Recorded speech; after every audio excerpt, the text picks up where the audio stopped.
नमस्कार दोस्तों। सामर्थ एकेडमी के यूट्यूब प्लेटफॉर्म पर आप सभी का पुनः स्वागत है। आज हम द्रव्य के सामान्य गुण मतलब जनरल प्रॉपर्टीज ऑफ मैटर इस क्लास के बारे में डिस्कस करेंगे। पिछली क्लास हमने ग्रेविटी पे रखी हुई थी, तो मैकेनिक्स मतलब यांत्रिकी की क्लासेस कंप्लीट हो चुकी हैं। अब जो द्रव्य के जो सामान्य गुण होते हैं, जो जनरल प्रॉपर्टीज़ हैं, उसके बारे में हम डिस्कस करेंगे। हम इस चैप्टर को 2 क्लासेस में कंप्लीट करेंगे क्योंकि ये चैप्टर बहुत ज़्यादा इंपॉर्टेंट है और साथ ही साथ इसमें छोटे छोटे टॉपिक्स बहुत सारे हैं और जो कि बहुत इंपॉर्टेंट है, जिससे लगातार क्वेश्चन आए गए हैं पुराने एग्जाम्स में। ठीक, तो आइए शुरू करते हैं जनरल प्रॉपर्टीज ऑफ मैटर या द्रव्य के सामान्य गुण। जी,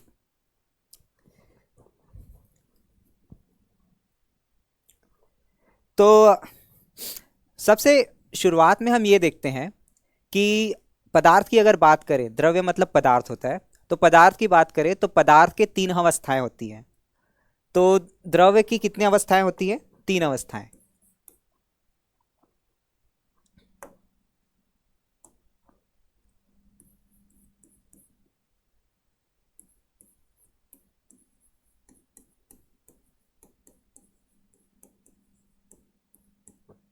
मीन्स फॉर्म ऑफ मैटर। तो ये जो 3 अवस्थाएं होती है वो होती है गैस, ठोस और द्रव। ठीक है, तो आइए ठोस से डिस्कस कर लेते हैं। पहला है ठोस। ठीक, तो जो ठोस अवस्था है उसका जो बेसिक नेचर है उसके बारे में जो हम डिस्कस करेंगे वो है प्रत्यास्थता का, जिसे हम इंग्लिश में इलास्टिसिटी कहते हैं। तो ये है प्रत्यास्था। ठीक है ना। दूसरा है द्रव। द्रव से मतलब है लिक्विड, है ना। ठोस मतलब सॉलिड। तो लिक्विड में कई सारे गुण होते हैं, उसमें शांता का गुण होता है, उसमें दाब का गुण होता है ना। वायुमंडलीय दाब तो गैसों में होता है, तो दाब का गुण होता है। साथ ही साथ इसमें पृष्ठ तनाव का गुण होता है, उत्प्लवन का गुण होता है। तो कई सारे गुण होते हैं जो हम अध्ययन करेंगे। तो क्या क्या है? शांता, पृष्ठ तनाव, और क्या है? दाब, और क्या है? प्लवन, है ना। प्लवन मतलब, प्लवन का बेसिक मतलब होता है उत्प्लवन से आया, उत्प्लवन मतलब तैरना। ठीक है। अब तीसरी अवस्था है गैस की। गैस मतलब, गैस की अवस्था आप जानते हैं, जैसे कि जल। जल 3 अवस्था में हो सकता है, बर्फ, वाटर और वाष्प। वाष्प मतलब वेपोराइज के फॉर्म में, है ना। तो इसमें जो हम अध्ययन करेंगे बेसिकली वो होता है दाब और वायुमंडलीय दाब। दाब कह लो या फिर वायुमंडलीय दाब, है ना।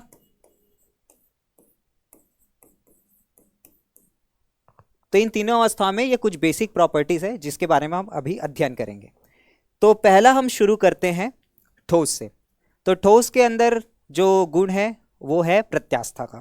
ठीक है, तो पहली प्रॉपर्टी है प्रत्यास्था।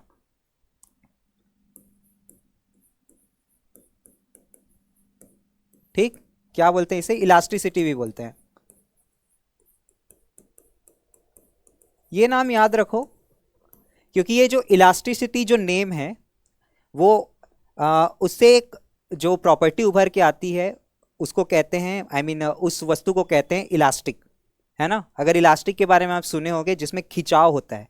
ठीक है, एक कपड़े का सामान या रबड़ के समान चीज होती है जिसमें खिंचाव होता है, उसको हम इलास्टिक कहते हैं।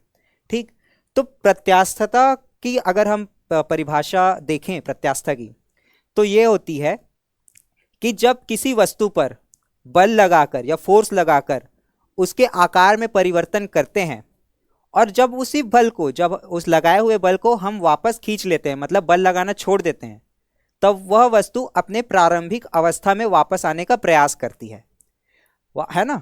तो यह जो टोटल जो गुण है प्रारंभिक अवस्था में वापस आने का, इसे हम प्रत्यास्था कहते हैं। ठीक, तो परिभाषा किस तरह से देखेंगे? जब किसी वस्तु पर बल लगाया जाए,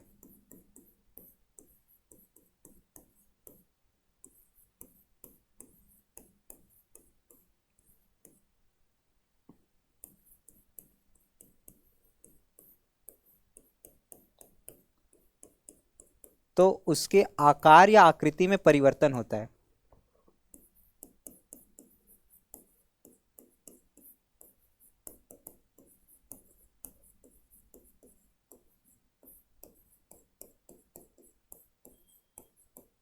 ठीक।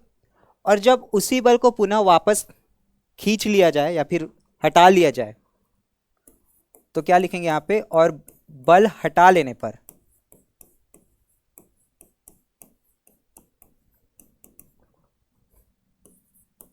वह क्या करती है, वस्तु अपनी प्रारंभिक स्थिति में आने की प्रयास करती है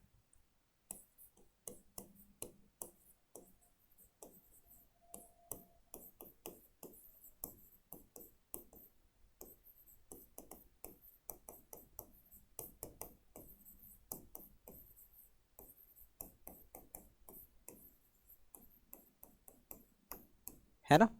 तो ये जो प्रारंभिक स्थिति में जो आने का प्रयास करती है, इस गुण को हम प्रत्यास्था कहते हैं, है ना। तो यहां पर लिख लेंगे, इस गुण को प्रत्यास्था कहते हैं।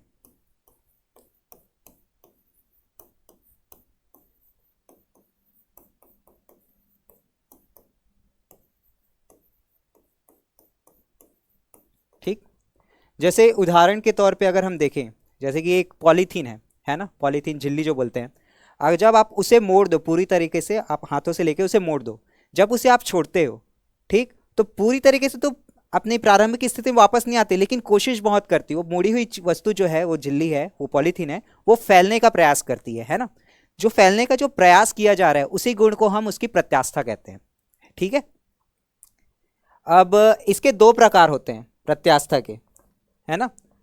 तो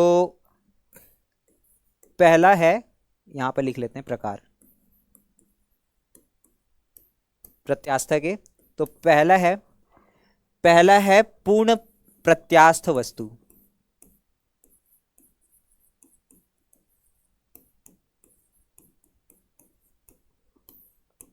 ठीक। तो पूर्ण प्रत्यास्थ वस्तु, नाम से मतलब समझ आ रहा है कि पूर्ण प्रत्यास्थ मतलब जब बल वापस हटा लिया जाए तो अपनी प्रारंभिक स्थिति में एज इट इज वापस आ जाती, जैसे वो पहले थी उसी प्रकार से उसी अवस्था में आ जाती है ना। तो क्या लिखेंगे, बल हटा लेने पर प्रारंभिक अवस्था में वापस आ जाती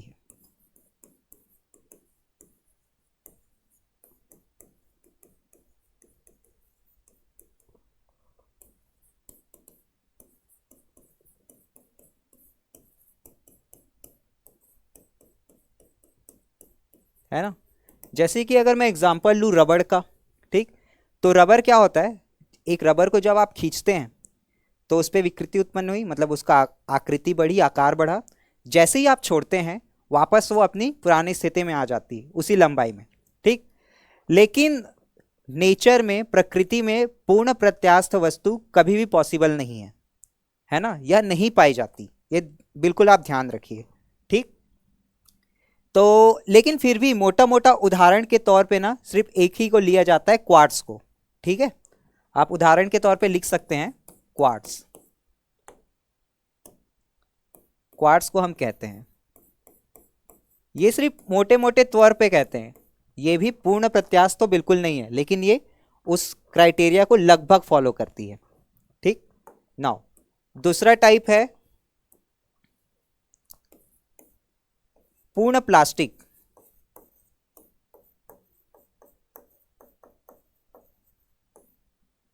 वस्तु।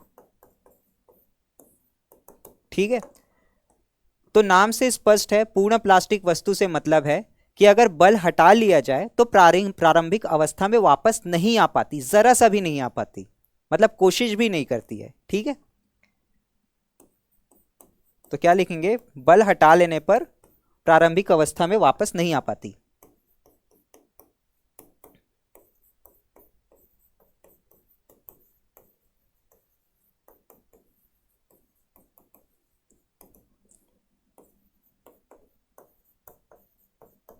वापस नहीं आती, नहीं आ पाती, है ना।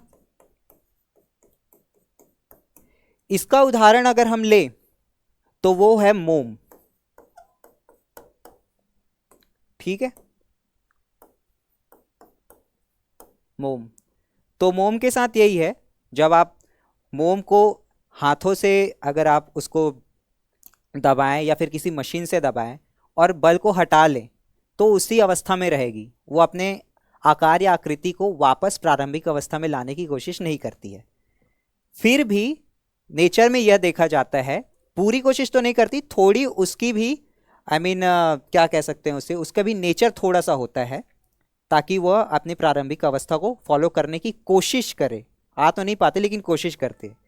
तो मोटा मोटा ये देखा जाता है कि नेचर में ना ही पूर्ण प्रत्यास्थ वस्तु पॉसिबल है, ना ही पूर्ण प्लास्टिक वस्तु पॉसिबल है। ठीक है, या दोनों के बीच में होते हैं सारी वस्तुएं। फिर भी मोटे मोटे तौर पे क्वार्ट्ज और मोम को इन कैटेगरी में देखा जा सकता है। ओके, ठीक। नाउ अब दूसरी प्रॉपर्टी है प्रतिबल की, तो प्रतिबल को डिस्कस कर लेते हैं। ये है प्रतिबल। ठीक, तो प्रतिबल क्या होता है? जब बल लगाया जाता है वस्तु पे तो वह अपनी पुरानी स्थिति पे आने का प्रयास करता है।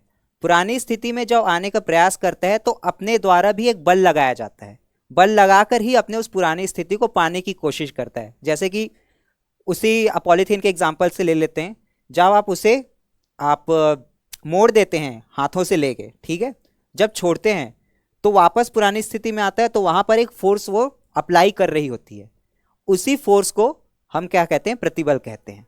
ठीक, तो किस तरह से डिफाइन करेंगे उसे? बल हटा लेने पर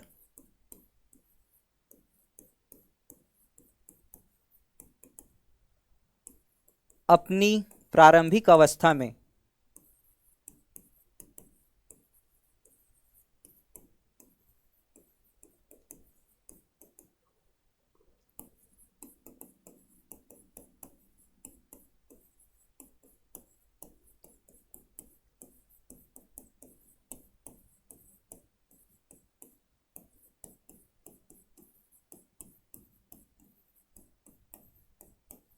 तो इसे कैसे डिफाइन करेंगे? बल हटा लेने पर, मतलब बाह्य बल हटा लेने पर अपनी प्रारंभिक अवस्था में वापस आने की प्रकृति, वापस आने पर जो बल लगाया जाता है वापस आने के लिए, उसे हम क्या कहेंगे? प्रतिबल कहेंगे। ठीक है, प्रतिबल को इस तरह से हम फॉर्मूला में लिखते हैं, प्रतिबल बराबर फोर्स डिवाइड बाय एरिया। ठीक, मतलब बल बटे क्षेत्रफल। ठीक है, इसका जो मात्रक होता है, मात्रक क्या होगा? फोर्स का मात्रक होता है न्यूटन, क्षेत्रफल का मात्रक होता है मीटर स्क्वायर। तो इसको क्या लिखेंगे हम? न्यूटन मतलब N divide by metre square. अगर अगर आपको याद हो, न्यूटन प्रति मीटर स्क्वायर ये किसका मात्रक है? ये है दाब का, है ना? क्या लिख सकते हैं इसे? दाब का मात्रक।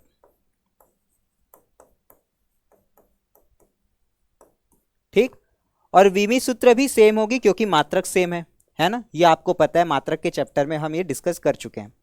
ठीक है, आइए अब दूसरा एक और गुण देखते हैं जिसे हम कहेंगे विकृति।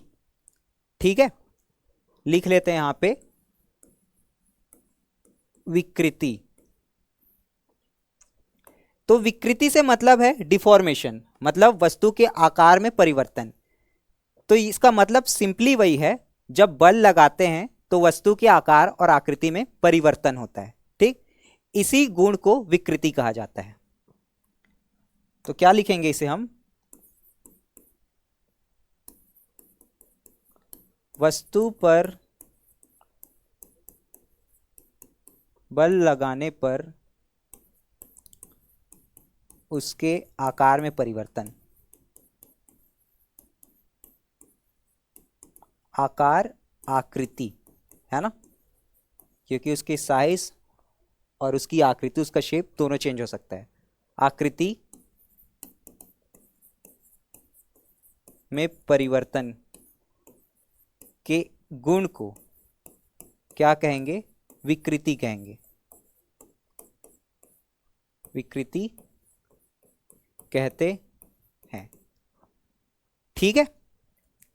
अब विकृति क्या है? एक मात्रकहीन राशि है, उसका कोई मात्रक नहीं होता है, ये ध्यान रखिए आप। ठीक तो अगर मैं इसका मात्रक लिखूं तो इसके लिए हम लिखेंगे मात्रक विहीन।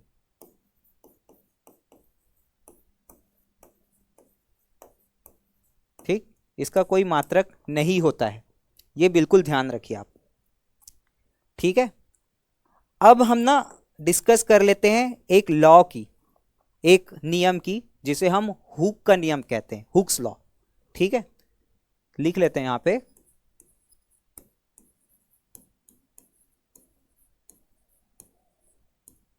ठीक है, तो हुक का नियम क्या कहता है? जो विकृति होती है और प्रतिबल होता है, विकृति मतलब जब बल लगाते हैं तो उसके आकार और आकृति में परिवर्तन होता है, प्रतिबल मतलब वह बल जो उसके आकार और आकृति को अपनी पुरानी अवस्था में लाने का प्रयास करता है, उसे हम प्रतिबल कहते हैं, है ना। तो इसमें होता यूं है, इस तरह से दर्शाते हैं कि प्रतिबल, सॉरी, ये प्रतिबल समानुपाती होता है विकृति के। ठीक, इसे हम हुक्स लॉ कहते हैं। क्या दिखाना चाह रहा है यहां पे? कि जितनी ज्यादा विकृति होगी, जितनी ज्यादा विकृति उत्पन्न होगी इस वस्तु में बाह्य बल आरोपित करने पर, उतनी ज्यादा उसकी टेंडेंसी होगी कि वापस अपनी पुरानी अवस्था में आए। तो पुरानी अवस्था में आने के लिए उसे क्या लगाना पड़ेगा? बल लगाना पड़ेगा, जिसे हम प्रतिबल कहते हैं। तो जितनी ज्यादा विकृति दोगे उतनी ज्यादा वो बल लगाने की कोशिश करेगा अपनी पुरानी अवस्था में वापस आने के लिए। जैसे कि एक रबड़ को लेते हैं, ठीक है, उदाहरण के तौर पे देखें। रबड़ को क्या करते हैं? रबड़ को आप हल्का सा खींचिए, बस, ज्यादा नहीं, इतना सा रबड़ है, आप उसे हल्का सा खींचेंगे, क्या होगा? बहुत कम बल लगाएगा, आप छोड़ेंगे ना तो बहुत आराम से वापस आएगा अपनी स्थिति में। वही उसी रबड़ को बहुत ज्यादा आप खींच दें, है ना, तो उतनी ही तेजी से वापस आएगा। उतनी तेजी से वापस क्यों आया? क्योंकि उस पर जो प्रतिबल लग रहा था वो बहुत ज्यादा लग रहा था। ठीक, तो क्या होता है? प्रतिबल डायरेक्टली प्रोपोर्शनल टू, मतलब समानुपाती होता है विकृति के। विकृति बढ़ाओगे प्रतिबल बढ़ेगा, ये लॉ ये कहता है। ठीक, तो मैथमेटिक्स में क्या होता है? जब ये समानुपाती चिन्ह हटता है तो यहां पर इक्वल, बराबर का साइन लगता है ना। तो ऐसे ये क्या लगेगा? प्रतिबल बराबर विकृति। ठीक है, परंतु जब बराबर का चिन्ह तो लगता है, लेकिन साथ ही साथ कोई कांस्टेंट भी यहां पर गुणनफल में आता है। ठीक है, ये कांस्टेंट मान लेते हैं, वो कांस्टेंट ई है। ठीक, तो ई बराबर क्या लिख सकते हैं हम? प्रतिबल बटा विकृति। विकृति आप इधर पक्षांतर कर दो, विकृति। ठीक, और ये जो ई है ना, ये जो ई है ये कहलाता है प्रत्यास्था गुणांक। ठीक, ध्यान रखिए, ये प्रत्यास्था गुणांक मतलब क्या है? उसकी प्रत्यास्था का माप है, मतलब जितनी ज्यादा ई की वैल्यू होगी उसकी प्रत्यास्था उतनी ज्यादा होगी। ठीक, समझ आया? अब फिर से ई के मात्रक को डिस्कस कर लेते हैं। प्रत्यास्था गुणांक का मात्रक क्या होता है? ठीक है, तो इसको कैसे लिखेंगे हम? यहां पर लिख लेते हैं साइड में। मात्रक, मात्रक क्या होगा इसका? प्रतिबल। प्रतिबल का मात्रक क्या होता है? Newton metre square. ठीक है, और विकृति का मात्रक क्या होता है? नो मात्रक, कोई मात्रक नहीं होता है, मात्रक विहीन राशि है। ठीक, तो इसका मात्रक सिंपली क्या होगा? Newton metre square. ये किसका मात्रक है? ई का। ठीक, ध्यान रखिए, क्या होगा इसका मात्रक? Newton metre square. ठीक, तो ये भी किसका मात्रक है? दाब का मात्रक है। फिर से यहां पे लिख लेता हूं। ठीक, किसका मात्रक है? ये भी दाब का मात्रक। मतलब क्या हो गया? दाब, प्रतिबल और ये जो प्रत्यास्था गुणांक, ये सारे सभी राशियों का मात्रक सेम होता है ना। एक जैसा मात्रक होता है, तो इसकी विमीय सूत्र भी एक जैसी ही होंगी। ठीक है, ओके। अब आइए हम डिस्कस करते हैं पृष्ठ तनाव के बारे में। अभी तक तो हमने ठोस के गुणों को देखा, जो होती है प्रत्यास्था, फिर उसमें प्रतिबल देखा, उसमें विकृति देखी, फिर हुक का लॉ देखा। ठीक है, अब डिस्कस करते हैं द्रव के बारे में। तो द्रव में कौन सी गुण पाई जाती है बेसिकली बहुत ज़्यादा मात्रा में, वो है पृष्ठ तनाव। ठीक, और ये बहुत ही इंपॉर्टेंट टॉपिक है। पृष्ठ तनाव का जो टॉपिक है बहुत ज़्यादा इंपॉर्टेंट है। इससे क्वेश्चन अलग अलग तरीके से बहुत पूछे गए हैं पूरे ओवरऑल एग्जाम्स में। ठीक, तो आइए डिस्कस करते हैं पृष्ठ तनाव।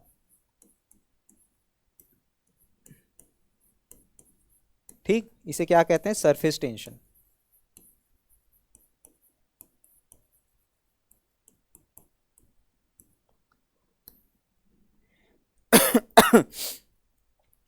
तो सरफेस टेंशन या पृष्ठ तनाव होता यूं है, द्रव का वह गुण जिसके कारण वह न्यूनतम से न्यूनतम मतलब न्यूनतम क्षेत्रफल प्राप्त करने की कोशिश करता है, कम से कम क्षेत्रफल प्राप्त करने की कोशिश करता है द्रव की सतह, उसे हम पृष्ठ तनाव के रूप में जानते हैं। ठीक, तो परिभाषा इस प्रकार होगी, द्रव का वह गुण, ध्यान रखिए द्रव है, सिर्फ द्रव में पाया जाता है पृष्ठ तनाव। ठीक है, द्रव का वह गुण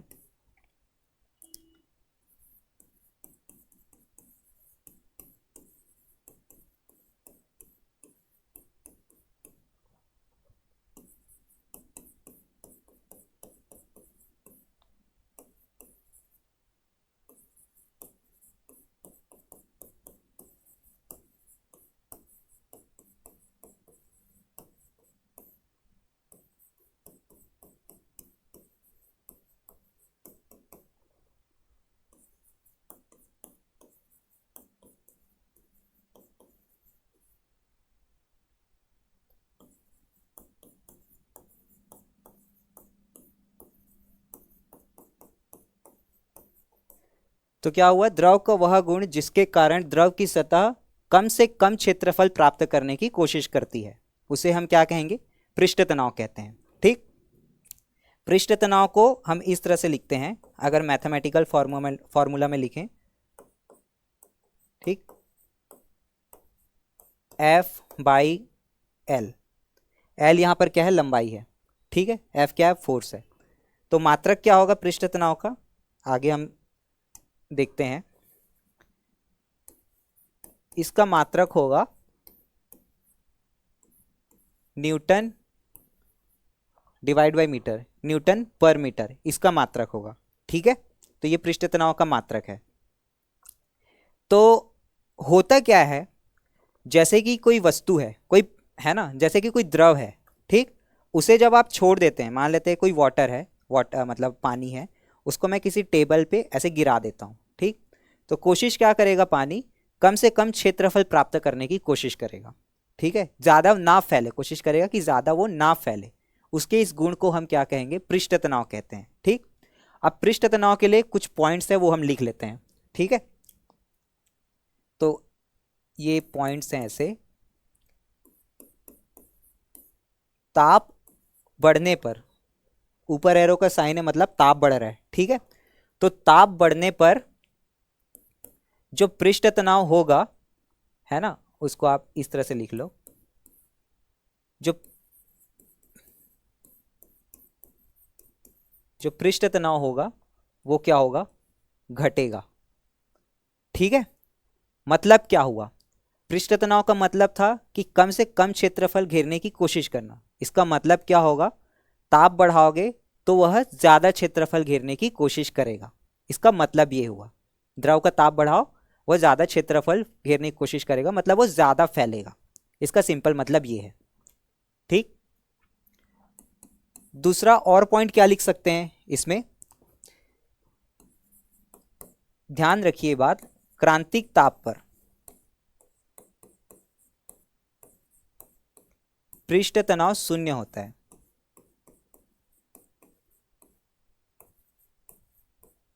ठीक है,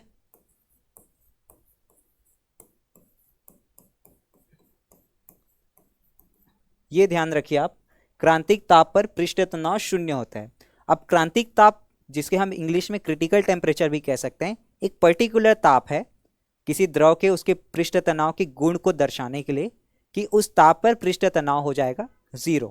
मतलब वो क्षेत्रफल प्राप्त करने की कोशिश, न्यूनतम क्षेत्रफल प्राप्त करने की कोशिश नहीं करेगा और जितना डालोगे उतना ज़्यादा फैल जाएगा। तो अलग अलग द्रवों के लिए, अलग अलग लिक्विड्स के लिए क्रांतिक ताप भिन्न भिन्न हो सकते हैं। ठीक, एक और पॉइंट हम लिख सकते हैं यहाँ पे।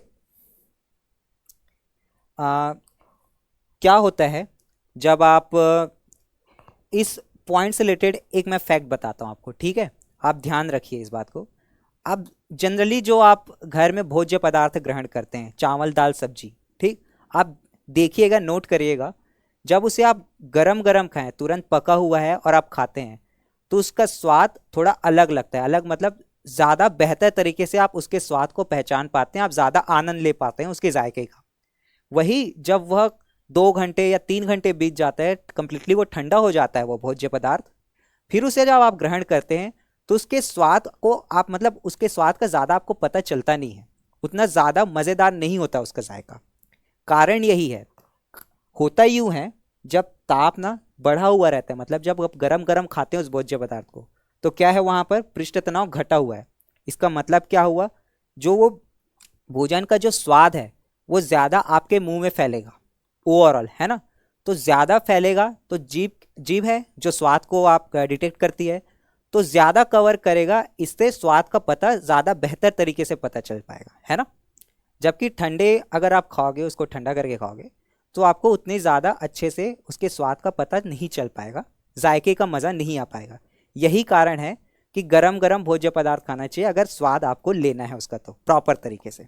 ठीक, अब आते हैं थर्ड पॉइंट पे। अब थर्ड पॉइंट पे ऐसा है, थर्ड पॉइंट ये कह सकते हैं कि अगर नगण्य द्रव्यमान हो, मतलब कि बहुत छोटी द्रव्यमान, जैसे पानी की बूंद या बुलबुला, ठीक है, जिसका द्रव्यमान बहुत कम होता है, बहुत छोटा होता है उसका मास, है ना। तो नगण्य द्रव्यमान की जो वस्तु होगी, जो द्रव होगी, तो उसका जो शेप होगा वो गोलाकार होगा। ठीक, जैसे कि आप पानी की बूंद ले लो, उसका शेप हमेशा क्या होगा, गोलाकार होता है।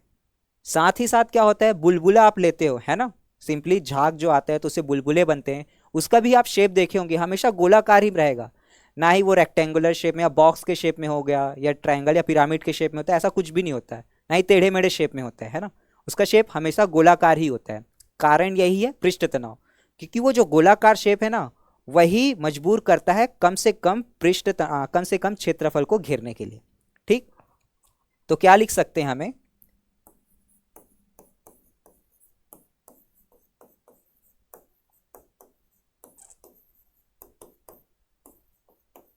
नगण्य द्रव्यमान की द्रव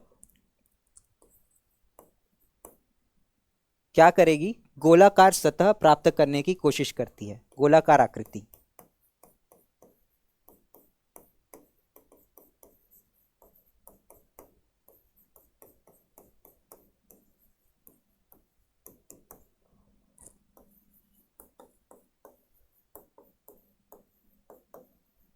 कोशिश करती है, ठीक है। जैसे उदाहरण अगर हम ले लें तो क्या होगा,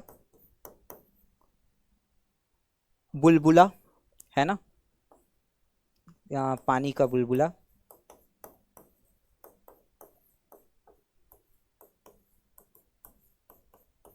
या फिर पानी की बूंद, है ना। तो पानी की बूंद या बुलबुला आप देखिएगा, उसकी शेप हमेशा गोलाकार होंगी। ठीक है, तो ये हमने जानकारी इकट्ठा कर ली पृष्ठ तनाव के बारे में। इससे रिलेटेड क्वेश्चन पूछे गए हैं प्रीवियस एग्जाम्स में, है ना, अलग अलग तरह से डिज़ाइन करके पूछे गए हैं, ताकि आपकी मेंटल एबिलिटी को चेक कर पाएँ कि कॉन्सेप्ट आपका कितना क्लियर है। तो बिल्कुल ध्यान देकर इसे पढ़िए, समझिए, कोशिश करिए, और भी अगर आप चाहें तो किताबें उठाकर पढ़ने की, अगर आपको ज़्यादा फैक्ट चेक करने हैं। ठीक, फिलहाल हमने जितना पढ़ाया है उतना काफ़ी है, अगर आप में मतलब इसे कॉन्सेप्ट को ग्रहण करने की अगर प्रवृत्ति है तो। ठीक, सिंपल सी बात है, आपको कुछ नहीं करना है, इस लेक्चर को कम्प्लीटली देखना है, समझने की कोशिश करना है, अंडरस्टैंडिंग बिल्ड करनी है, और बस क्वेश्चंस लगाने हैं, इतना काफ़ी होगा। ओके। अब एक और कॉन्सेप्ट है, अगर इसी द्रव की बात करें तो केशिकात्व, कैपिलैरिटी भी कहते हैं उसे, तो उसके बारे में डिस्कस कर लेते हैं, है ना। तो ये है आपका केशिकात्व, इसको कैपिलैरिटी भी कहते हैं। तो केशिकात्व आया है केशिका नली से। केशिका नली क्या होती है, इस तरह की मान लेते हैं कोई नली हो, ठीक, ये ऐसा नली, और इसकी त्रिज्या बहुत कम हो, ये कांच की नली मान लेते हैं, और इसकी जो त्रिज्या है, इसके जो अनुप्रस्थ काट है, इसको हम अनुप्रस्थ काट कहते हैं, है ना। इस वाले हिस्से को अनुप्रस्थ काट कहेंगे अगर ये नली है तो, इस वाले हिस्से को। अनुप्रस्थ काट की जो त्रिज्या है, मतलब वो गोलाकार शेप में, सॉरी वृत्ताकार शेप में है, तो उसकी जो त्रिज्या है, अगर उसकी त्रिज्या बहुत कम हो, है ना, तो उसे हम केशिका नली कहते हैं, ठीक है। तो होता यूं है, हम इसे इस तरह से डिफाइन करेंगे। यहां पर पहले डायग्राम बना लेते हैं, दो डायग्राम बनाता हूं। ये एक बर्तन है ना, ठीक है, इसमें ये दो नलियां हैं अलग अलग बर्तनों में टोटल, ठीक है। ये दो आपकी नलियां, इसको पैरेलल लिख लेते हैं यहाँ पे थोड़ा सा, ये ऐसे, ओके, ठीक है। इसमें भरा है पानी, ये है पानी, ठीक, और इसमें भरा है पारा, ठीक, ध्यान रखिए, ये पूरा भरा है, ये है पारा। पारा मतलब Hg, पारा वही होता है जो थर्मामीटर में प्रयोग किया जाता है तापमान नापने के लिए, है ना। पारा जो है कि एक धातु है, ठीक। तो हो क्या रहा है यहाँ पर, इसमें पानी भरा है, इसमें पारा भरा है। जब केशिका नली को डुबोते हैं तो होता यूं है, जब पानी में डुबोते हैं केशिका नली को, तो जो पानी का स्तर है वो ऊपर चला जाता है केशिका नली में, ठीक है। ये जो पानी का ऊपर है वो ऊपर स्तर है वो ऊपर चला गया जैसे डुबोए। वही जब केशिका नली को पारे में डुबोते हैं, है ना, इसे हम क्या कहेंगे, केशिका नली। ये इस तरह लिख लेते हैं यहाँ पे,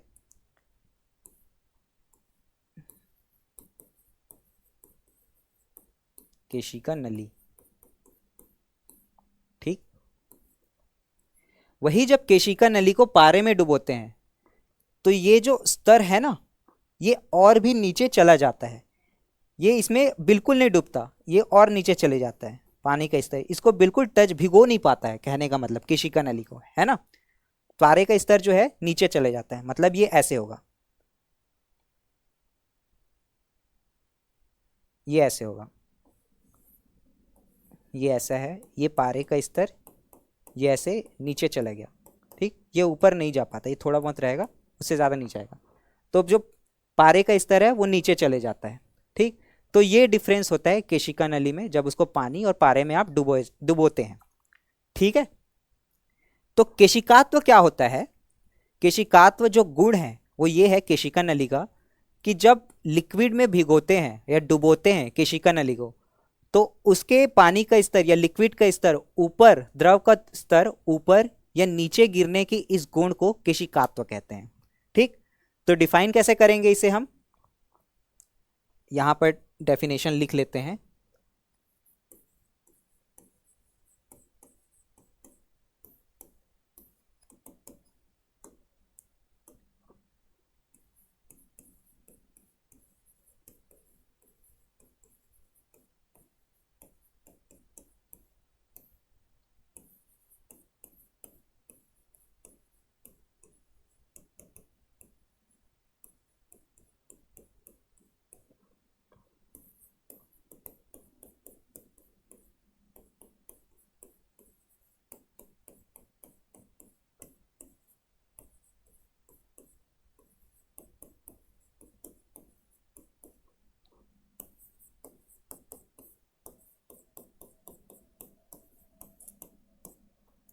क्या कर रहे हैं यहाँ पे, जब केशिका नली को द्रव में डुबोते हैं, भिगोया जाता है, तो द्रव का स्तर ऊपर या नीचे चला जाता है। ठीक, इस गुण को केशिकात्व कहते हैं। द्रव का ऊपर या नीचे स्तर उसका ट्रांसफर होना, इसी गुण को क्या कहेंगे हम? केशिकात्व कहते हैं।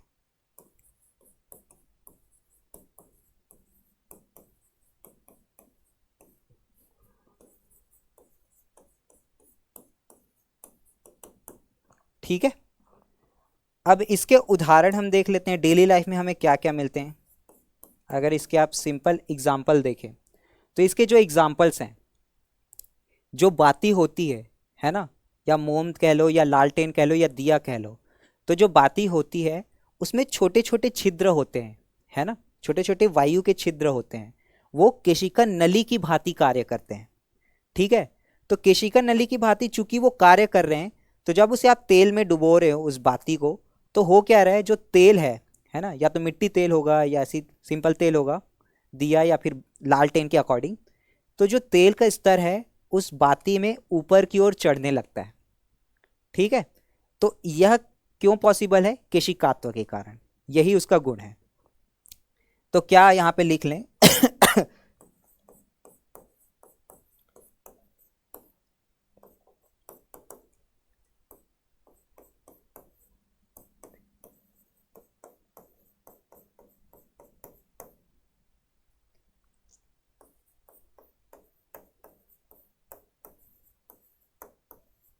ठीक, तो यहां पर क्या है, लालटेन में जो बाती है उस पर क्या होगा, तेल का ऊपर चढ़ना, ऊपर की ओर अग्रसर।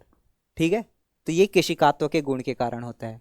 साथ ही साथ अगर आप देखते हो, जो पौधे होते हैं या पेड़ होते हैं, है ना, उसमें जो तने होते हैं, तनों में भी क्या होते हैं, छोटे छोटे छिद्र होते हैं, छोटी छोटी केशिकाएं नली बहुत सारी होती है, असंख्य केशिकाएं नली होती है, केशिका नली होती है।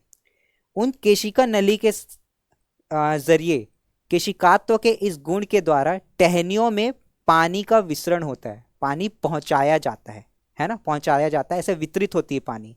तो तनों से लेकर टहनियों तक पानी वितरित होती है। ठीक, तो और क्या लिख सकते हैं, पेड़ों की तनों से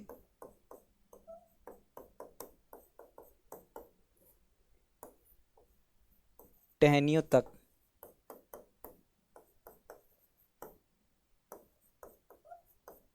पानी का पहुंचना, है ना।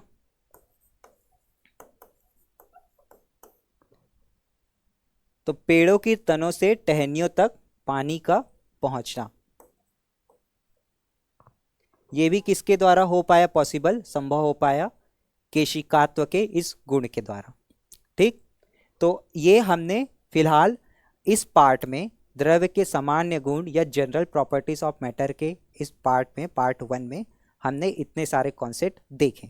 ठीक, आगे दूसरा पार्ट भी इस चैप्टर का आने वाला है, उसके बारे में भी देखेंगे। उसके पहले आइए कुछ क्वेश्चंस हैं, वो हम उसके बारे में डिस्कस कर लेते हैं। ये 2 क्वेश्चन हैं, ये 2 क्वेश्चन देख लेते हैं। अगले पार्ट में जब और कॉन्सेप्ट पढ़ेंगे तो उसमें थोड़े ढेर सारे क्वेश्चन लेने की कोशिश करेंगे। ठीक, तो ये 2 क्वेश्चन इस तरह से हैं। पहला क्वेश्चन है, तेल जल के तल पर फैल जाता है, ठीक है, क्योंकि जैसे कि आपने देखा होगा, ये होता है ना, जैसे कि ये जल है ना, इसमें जब आप तेल डालते हो, तेल की कुछ बूंदें चली जाती है, तो आप देखे होंगे एक फिल्म सी बन जाती है, रंगीन फिल्म, कलरफुल। ठीक, तो उसी को तेल का वो फैलना कहते हो। जो फिल्म है वो तेल के फैलने के कारण बनी हुई है। तो हुआ यूं है, यहाँ पे तेल जल के तल पर फैल जाता है क्योंकि ऑप्शन ए है, तेल जल की अपेक्षा अधिक घना है। ऑप्शन बी है, तेल जल की अपेक्षा कम घना है। तेल का तनाव पानी के तनाव से अधिक है, या तेल का तनाव पानी के तनाव से कम है। अब यहीं पर गौर कीजिए, ये ऑप्शन सी और ऑप्शन डी में। ठीक है, जो तनाव की यहां पर जो तनाव का मतलब है वो है पृष्ठ तनाव से। अगर पृष्ठ तनाव ज्यादा होगा तो क्या वो फैल पाएगा? नहीं। पृष्ठ तनाव का मतलब होता है कम से कम क्षेत्रफल प्राप्त करने की कोशिश। फैला है इसका मतलब है कि उसका तनाव कम है। इसका मतलब क्या हुआ, तेल का तनाव कम होना चाहिए पानी के तनाव से। तो ऑप्शन कौन सा होगा? ऑप्शन डी, तेल का तनाव पानी के तनाव से कम है। ठीक है, तो इसका आंसर हो गया ऑप्शन डी। अब आइए देखते हैं दूसरा क्वेश्चन। निम्नलिखित कथनों पर विचार करिए, यदि केशिकात्व की परिघटना नहीं होती तो क्या होता? ऑप्शन ए, केरोसिन दीप का उपयोग मुश्किल हो जाता। यस, बिल्कुल हो जाता, तो ये तो सही हो गया, है ना। केरोसिन दीप या फिर वही लालटेन की अगर बात करें तो बाती में तेल का ऊपर चढ़ना, ये केशिकात्व की घटना के कारण ही संभव हो पाया है। कोई कोई भी द्रव्य, ये है द्रव्य, इसे आप इस तरह से लिख ले, कोई भी द्रव, सॉरी, तो कोई भी द्रव पेय का उपयोग करने के लिए स्ट्रॉ का प्रयोग नहीं कर पाता। नहीं, ऐसा तो नहीं है। हम स्ट्रॉ में क्या करते हैं, अब जैसे कि स्ट्रॉ ये आपके मुख पर होता है और आप खींचते हैं हवा के द्वारा, है ना। तो क्या होता है, यहाँ पर तो कोई केशिकात्व की घटना हो नहीं रही है, यहाँ पर तो सिंपली आप बल लगा रहे हैं जो एक प्रेशर की तरह कार्य कर रहा है ऊपर की ओर, और पानी आपके मुंह में जा रहा है, ठीक है। तो इसका मतलब क्या है, ऑप्शन बी तो करेक्ट नहीं है, तो ऑप्शन बी तो करेक्ट नहीं है। स्याही सोक पात्र काम करने में विफल हो जाता, बिल्कुल। अगर आप देखें स्याही सोक पात्र क्या होता है, पुराने टाइम पे ये पेन जो बॉल पॉइंट पेन होता है ऐसा तो यूज़ होता नहीं था। उसमें क्या होता था, एक आपके जो इक्विपमेंट होता था उसे आप स्याही में डुबोते थे। स्याही में जब डुबोते थे तो वहाँ पर क्या होता था, उस नीब पे, उस इक्विपमेंट के या पेन कह लो, उसके नीब में क्या होती थी, केशिका नली होती थी, छोटे छोटे बने होते थे। वो क्या करते, जैसे ही आप स्याही में डुबोते थे, केशिका नली में जो द्रव है, जो स्याही है, वो ऊपर की ओर चढ़ जाता था, वही केशिकात्व की घटना के द्वारा। फिर क्या करते थे, आप उससे लिखते थे। तो स्याही सोक पात्र काम करने में विफल हो जाता, बिल्कुल विफल हो जाता, क्योंकि अगर केशिकात्व की परिघटना नहीं होती तो। ऑप्शन सी भी सही है। बड़े पेड़ जिन्हें हम अपने चारों ओर देखते हैं पृथ्वी पर नहीं रहते, ये तो बिल्कुल सही। ये तो हमने अभी एक्सप्लेन किया ना आपको। क्या देखा हमने उसमें कि पेड़ों की जो तनों है, तनों से छोटी छोटी जो केशिकाएं नली होती है उसके द्वारा ही टहनियों में पानी का वितरण होता है। तो ऑप्शन डी भी करेक्ट है, ठीक है। ओनली ऑप्शन बी, जो स्ट्रॉ का उपयोग करते हैं ऐसा कोई पॉसिबल नहीं, क्योंकि आप तो सिर्फ उस पर फोर्स लगाते हैं, जो प्रेशर बनता है और खींचते हैं पानी को अपनी ओर, ठीक है। तो ये पार्ट 1 था द्रव्य के सामान्य गुण का। पार्ट 2 हम जल्दी लेकर आएंगे और इसे अपडेट करेंगे। वीडियो आपको कैसा लगा आप हमें कमेंट कर ज़रूर बताएं। वीडियो अगर आपको पसंद आया तो लाइक करें, शेयर करिए, अधिक लोगों तक पहुंचाइए, ताकि वो भी साइंस के इस जो हमारे जो प्रयास हैं, है ना, अलग अलग एग्ज़ाम को टारगेट करते हुए उसका लाभ उठा पाएँ, ठीक है।